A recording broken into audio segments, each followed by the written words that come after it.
नमः संभवाय च मयो भवाय च नमः शंकराय च मस्कराय च नमः शिवाय च शिवतराय च। भक्तवत्सल भगवान गोविंद की असीम कृपा से हम सब आनंद के साथ जीवन के लक्ष्य की ओर चल रहे हैं।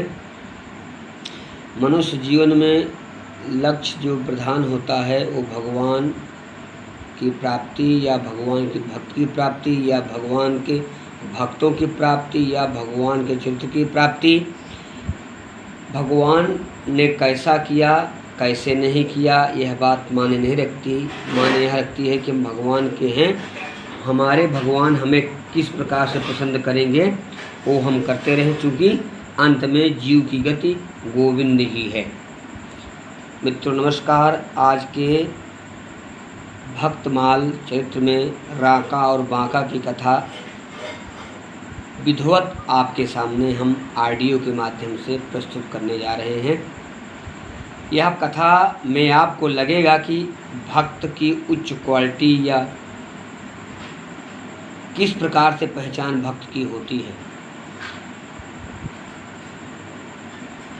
अब सौंप दिया इस जीवन का सब भार तुम्हारे हाथों में, है हार तुम्हारे हाथों में, है जीत तुम्हारे हाथों में। मेरा प्रण है बस एक ही प्रभु, एक बार तुम्हें मैं पा जाऊं, रख दूं इस सारी दुनिया का सब भार तुम्हारे हाथों में। जब भक्त का मन इस प्रकार का हो जाता है उसी समय गोविंद की प्राप्ति का रास्ता सुगम हो जाता है, क्योंकि बिना मन बनाए कोई भी चीज़ मिलती संसार में नहीं है। पहले मन अच्छा होता है तभी वाणी निकलती हैं। राका और बांका गरीब परिवार से थे, हीन जात के थे, पंढरपुर में रहने वाले थे, परंतु हृदय में परमात्मा की बड़ी भक्ति थी।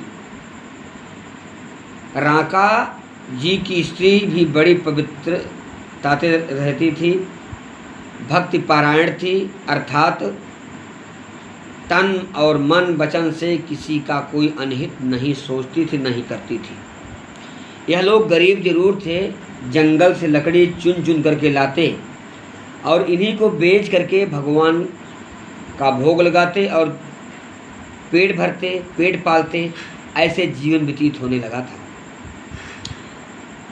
राका जी को इस प्रकार दुखी देख करके प्रसिद्ध भक्त नामदेव जी को बड़ा दुख हुआ कि ये कितने भगवान के भक्त हैं, कभी किसी से कुछ नहीं मांगते, जो मिलता है जो अपने से कमाते हैं, जो लाते हैं उसी में बसर करते हैं और हाथ पाँव नहीं बढ़ाते। नामदेव भगवान के अनन्य भक्तों में एक थे।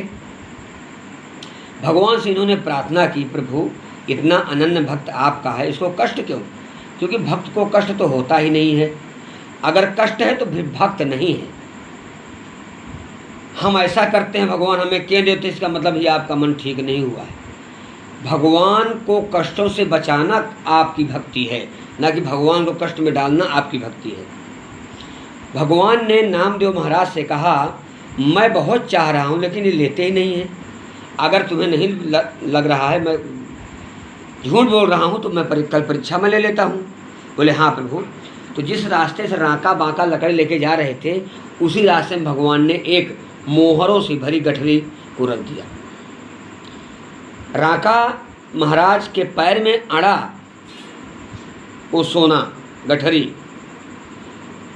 उन्होंने खोल कर देखा ये तो सोना है। वो जल्दी से मिट्टी में गाड़ने लगे उसको। गरीब बहुत थे, वस्त्र नहीं थे, एक मिनट में भोजन मिले ना मिले कोई जरूरी नहीं था। सोना को गाड़ने लगे तो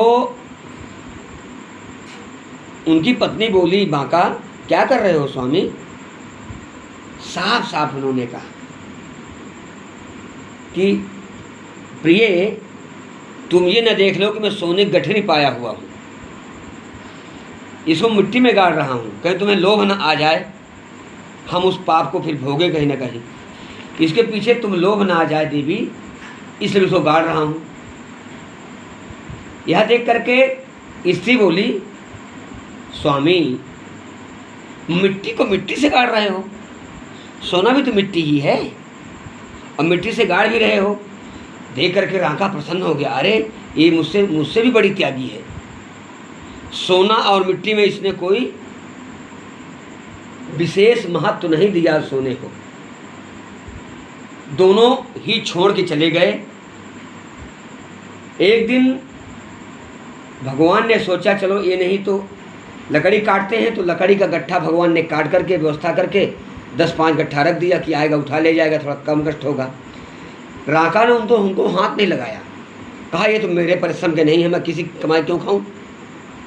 उस दिन उनको बल्कि खाली पेट ही रहना पड़ गया। उन्होंने कहा वही सोने का जो हम लोग देखे थे, सोने को देखने का पाप मुझे लग गया हम दोनों को, तभी आज भोजन नहीं मिला। ये त्याग भक्त में जब वो आ जाता है वही सच्चा भक्त होता है।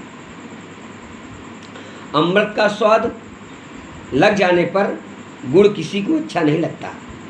गोविंद की कृपा जब हो जाती है तो माया मोह हटता रहता है।